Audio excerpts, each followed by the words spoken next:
Mr. Secretary, Senators, Governor, distinguished guests, welcome to New London. This is a great day. We are deeply grateful to the Federal Highway Administration for recognizing the importance of this historic bridge that we stand under today. This $158 million guarantees the continuation of the massive, more than $400 million project to rehabilitate this 80-year-old structure. We appreciate your support, Mr. Secretary, and the support of the federal delegation, Senators Murphy, Blumenthal, and Congressman Courtney. Your great work in Washington to deliver the Bipartisan 2021 Infrastructure Investment and Jobs Act has made the investment in the Gold Star Bridge possible. Your advocacy for this bridge recognizes its strategic economic importance, not just for this region, but for the Northeast, as it sits midway between New York City and Boston, and indeed for the entire nation, as it supports the New London submarine base, General Dynamics electric boat, which has thousands of employees working at their facilities on both sides of the river. This bridge is literally a lifeline for the local, regional, and national economy. This project will guarantee good jobs during the construction and continue to support future job growth for the local economy. We appreciate all of you who have advocated for the funding to restore the Gold Star Bridge for decades to come. Thank you for your efforts. And now, it's my honor to introduce one of the great advocates for this project, a true friend of the City of New London, the outgoing Commissioner of Transportation, Joe Giletti.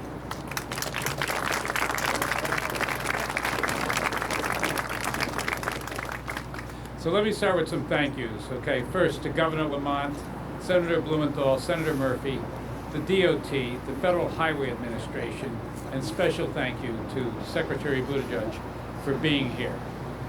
As Commissioner for the state of Connecticut, this is a fantastic way to start off the new year.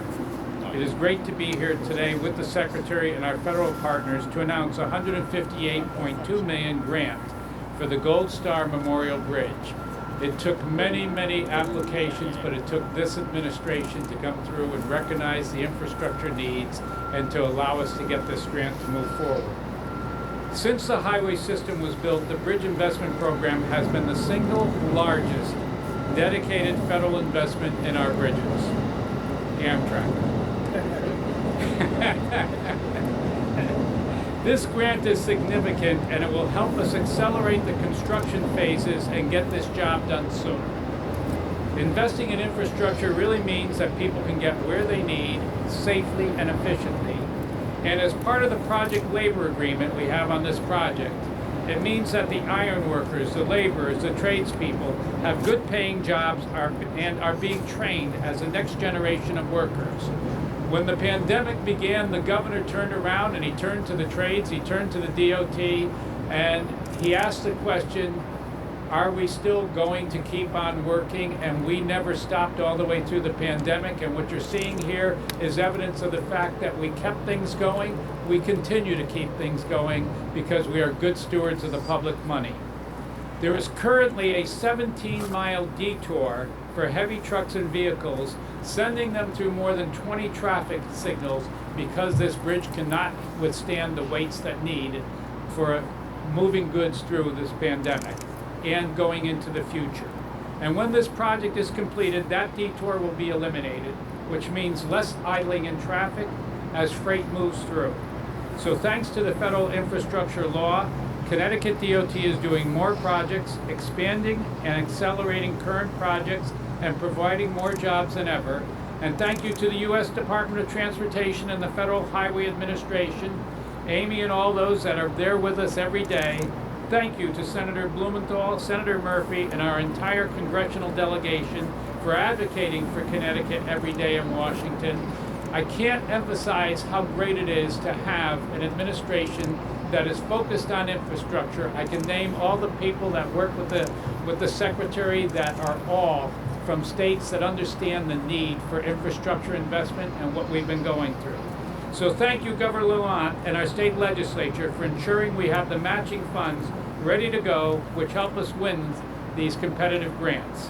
The steadfast support of vital bridge and infrastructure investments from our federal and state partners is truly a win for Connecticut. The pressure is on, we're working hard, we're making progress.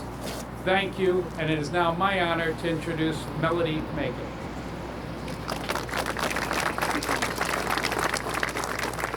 Good afternoon, and thank you very much for the opportunity to be here today. My name's Melody Make It, and I own M&G Trucking and Transportation Incorporated, and it's located in Pawtucket, Rhode Island. I run the business with my husband Mark and our 3 adult children. It's a family-owned business, and we've been in business for 28 years. We currently have 40 employees and 30 trucks that drive this road daily. We service all states in the country and go coast to coast. The type of freight that we move is very varied. We move large machinery, paper products, electronics, dry food products, anything you can think of, we'll move it.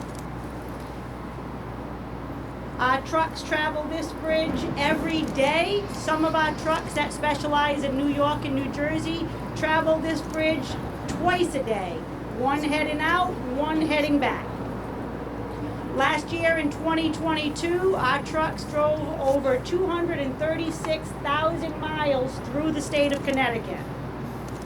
As you know, trucking is vital to the country's supply chain.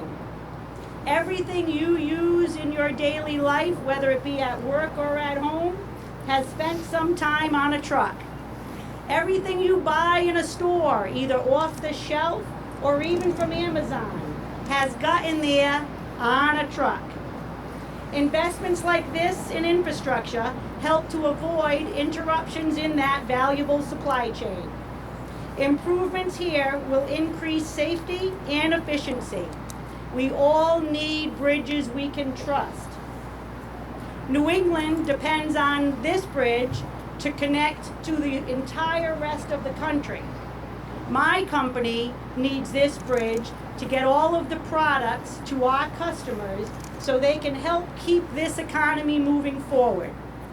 Thank you very much for the opportunity to talk about my company and what this bridge means to us. Next up is Carolina Covolante. Hi everyone, my name is Carolina Cavalcante. I am the president for Tilcon, Connecticut. We are an aggregates, asphalt, concrete, and construction company here in Connecticut. We've been operating for over 100 years in the state. And we, first of all, as a construction company, we're very thankful for the infrastructure bill and what it means for our business and our economy overall. We're starting to see the funds flowing through, and we're happy that we're able to put our employees to work and contribute to the improvement in our infrastructure. But most importantly, when we talk about this bridge, we actually have 2 facilities not too far from here, a concrete plant and an asphalt plant. And every day, as was mentioned, we have to make the decision of taking that 17-mile loop around or loading our trucks under weight. So we can't put our max loads on those trucks. And as you can imagine, that's a big inefficiency for our business. And moving forward, this funding coming through and getting this project done will really bring that efficiency back and help us provide the materials to these important projects. Today we're actually supplying the state pier out of our concrete plant, and it's something that affects us every day in our business. So thank you very much, and we appreciate the administration for the support and the push for infrastructure. Thank you. And I'll bring up Keith Brothers. Thank you. Good afternoon, everybody. Keith Brothers, president of the Connecticut State Building Trades. It's my honor to represent 30,000 construction workers in the state of Connecticut. And I'd like to thank Governor Lalonde, Secretary Buttigieg, the 2 senators, Murphy and Blumenthal, Mayor Mike, thank you so much, Joe Giletti, so many people to thank. You've heard that word a lot throughout the last year, year and a half on investment. So we're investing in infrastructure. We're investing in the women that spoke about commerce and transportation. But we're also investing in workers. We're investing in changing people's lives that I represent in the building trades. That's what we're talking about when we talk about investment. When we talk about hundreds of millions of dollars of grants and things that come from the federal government and the dedication we have from Governor Lamont and our 2 senators to ensure that that work is done with local Connecticut people, I get asked all the time, how do we get there? We get there with project labor agreements. What's a project labor agreement? Project labor agreements are pre-hire agreements that have been used since the Hoover Dam was built years and years ago, decades ago. The World Trade Center, the Twin Towers in New York City, all of our big sporting facilities use project labor agreements. They set working conditions, they set safety conditions, they set holidays, no work stoppages. It's a pre-hire agreement with an owner of a project. In this case, it's Connecticut DOT in the state of Connecticut. That is how we get the local people on these projects. That represents a large portion of the active membership in the building trades.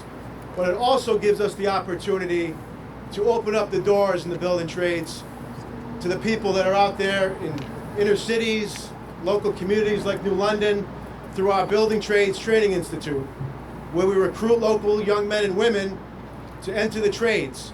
The trades, believe it or not, have become popular because of what the Biden administration is doing, what Secretary Buttigieg is doing by instituting PLAs on large projects, which is our conduit for our local workforce to work on those projects. We also have a program, Helmets to Hard Hats, which I know is near and dear to Senator Blumenthal's heart, where we take veterans returning from military service and give them priority hiring in construction projects through the building trades. That's how we change lives. That's how it all comes full circle and things happen. As you look above this bridge, yes, we're rehabilitating the bridge. Yes, it's going to be better for the truckers and people moving goods across it. But what it's going to do in those 4 years while it's being fixed is change people's lives and give them opportunity. Jobs with prevailing wage rates, bona fide benefit programs, health, pension, and all of this is paid for by the unions. We spend millions and millions of dollars training our members at no cost to the apprentice. So you earn as you learn. You earn as you learn. No school debt. You come out with a career after 4 years and you move on and provide for your family.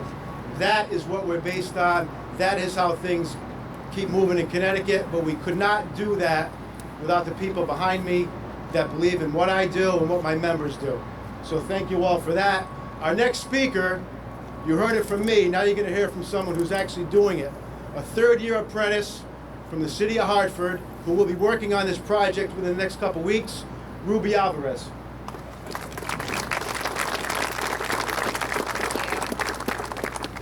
Good afternoon. My name is Rubalisa Costa. People call me Ruby for short. I am a third-year apprentice with the Iron Workers, Local 15 and out of Hartford, Connecticut. I have been doing this for 3 years. I first found out about the Iron Workers while attending a women's welding program.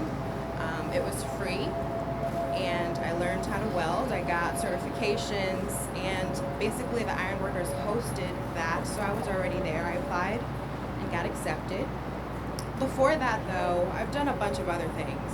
I've worked in education, I've worked in healthcare, I've worked as an entrepreneurial type of thing, like doing my own thing with art.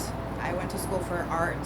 I went to CCSU and nearly graduated, but I dropped out. I moved around a bunch in my youth, like all of my 20s. Now I'm in my 30s, and this is, I don't know what number career for me for now, but it's a lot of fun. I learn a lot, attending classes, going to work. It's It's totally different from anything that I've ever done, but I've always been creative, so it's cool. My union brothers and sisters are working on this bridge pretty much as we speak, and it's awesome. We build America, basically, like the ironworkers along with the other Connecticut building trades, and I take pride in what I do. So thank you so much. Next up is Senator Chris Murphy. Thank you very much, Ruby. Secretary Buttigieg, we are so excited to have you here in southeastern Connecticut.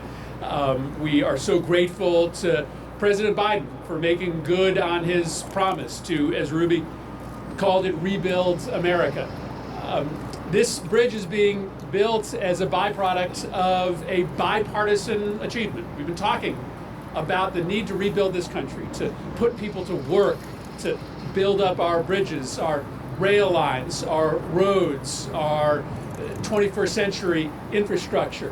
And finally, in 2021, we did it. Republicans and Democrats coming together to pass the biggest ever investment in American infrastructure. Today, we have with us members of the General Assembly, Republicans and Democrats, here today celebrating this achievement. There's nothing political, there's nothing partisan about making life easier for the companies and the workers and the commuters who populate this community, these neighborhoods, and ones like them all across the country. And so, Secretary Buttigieg, to President Biden, we want to thank you for making this a priority and making us a priority. As Pete will mention, this was a really competitive application. There's only a handful of bridges around the country that got this size of investment, $158 million. That's still a lot of money. That matters to the governor as he's trying to make ends meet. That allows us to complete this project a lot faster. And well, this is a project of national importance. It really is.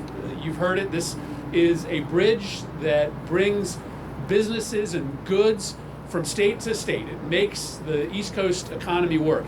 This is also a bridge of local importance. The fact that it's standing today is a story of how important this part of the world is. So the work on this superstructure began on December 4th, 1941. There's actually a crowd right around the corner who gathered to watch the first girder be lowered onto a pier here. 3 days later, America was dragged into World War II. And construction on big projects like this stopped all across the country. The priority was steel for the war effort. This project required 13,000 tons of steel. But this project restarted. This project restarted in the middle of World War II. Why? Because this corner of Connecticut was so vital to the war effort because of the products produced in southwestern Connecticut, in particular the submarines that were beginning to be built, that this project got done. And so while we celebrate the fact that this grant is going to bring a benefit to the East Coast, to the Northeast, and to the country, it also brings an enormous benefit to this corner of the state, which is still a national security and economic powerhouse. The revitalization of Groton and New London that's happening because of the national security jobs here is going to be buttressed by the fact that we'll get this job done quicker. It's going to lower emissions, it's going to improve the business climate, but it is also going to result in the continued growth of a really important corner of Connecticut, a really important corner of America. And so I'm so proud to celebrate this. I'm so proud that the Secretary has seen the importance of this project and has blessed us with his presence here today. And I'm really proud to be part of a delegation that helped make the bipartisan infrastructure bill possible. Joe Courtney couldn't be here because there's something going on in the House of Representatives today. He, I know, sends his best to all of his friends that are here. None of this happens without Joe Courtney, but none of this happens as well without my friend and the leader of our delegation in the Senate, Senator Dick Blumenthal. Thank you, Chris. Thank you very much. Contrary to appearances, Chris Murphy was not here in 1941. One of our strengths as a delegation is that we work together, and Joe Courtney is in Washington trying to straighten out some things going on there. But Joe, as everybody here knows, has been as steadfast champion of this project, and we fight above our weight in Connecticut. We're a small state, but we get things done because we work together and because we know how to reach across the aisle. And this reconstruction project is very much the result of a bipartisan recognition that we need to bring American roads and bridges and rail into the 21st century. We need to bring this bridge into the 21st century. And it is not just a luxury or a convenience, it is a matter of national security. The men and women who use this bridge to go to work build submarines.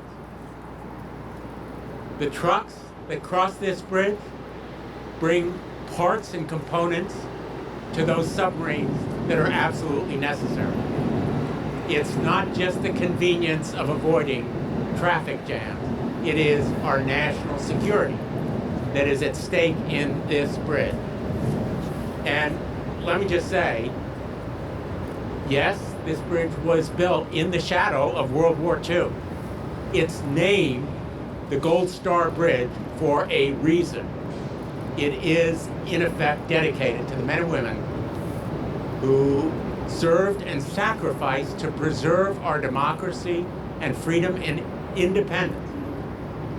And there'll be a lot of veterans working on this bridge. Keith Brothers said it absolutely right. Helmets to hard hats. That's what we need to do in this country. Give those veterans more opportunities, and that's a program very dear to my heart. And I'll tell you another one that is.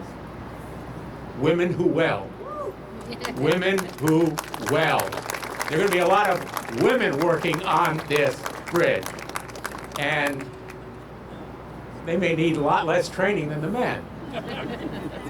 But let me just end with this thought. When Secretary Buttigieg called me last week, he emphasized, in fact, how competitive the grants were. How many, I don't even know the exact number, but it was more than 100, and a very small fraction received this support.